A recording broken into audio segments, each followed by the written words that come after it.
రెడికా breaking news చూస్తున్నాం. ఏపీలో పుష్ప సినిమాలోని రప్పా రప్పా డైలాగ్ మళ్ళీ హాట్ టాపిక్ గా మారింది. కృష్ణా జిల్లాలో బాబు ష్యూరిటీ మోసం కార్యక్రమంలో మాజీ మంత్రి పేర్ని నాని రప్పా రప్పాపై సంచలన వ్యాఖ్యలు చేశారు. మంత్రి లోకేష్ రెడ్ బుక్ అంటే మీరు రప్పా రప్పా అంటున్నారు అన్నారని వైసీపీ నేతలపై నాని ఫైర్ అయ్యారు. మంత్రి లోకేష్ లా మీరు కూడా చెడిపోయారా అని నిలదీశారు. ఏదైనా చేయాలంటే చీకట్లో కన్ను కొడితే ఆయిపోవాలి తప్ప రప్పా రప్పా అని అనటం కాదన్నారు.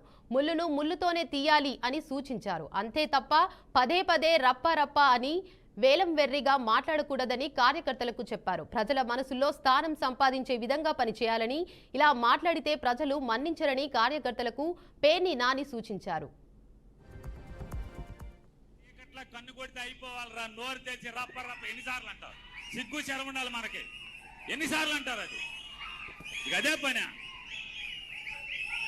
చీకట్లో చేయాల్సిన పనులు కూడా పట్టపగల అసహ్యంగా ఏంటిది?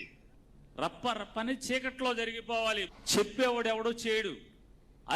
కరిసే కుక్క మొరగదు, మురిగే కుక్క కరవదు. అది తెలుసుకోండి. కొంచెం కరిసే కుక్క సైలెంట్కి వచ్చి లటక్కని కలుస్తుంది.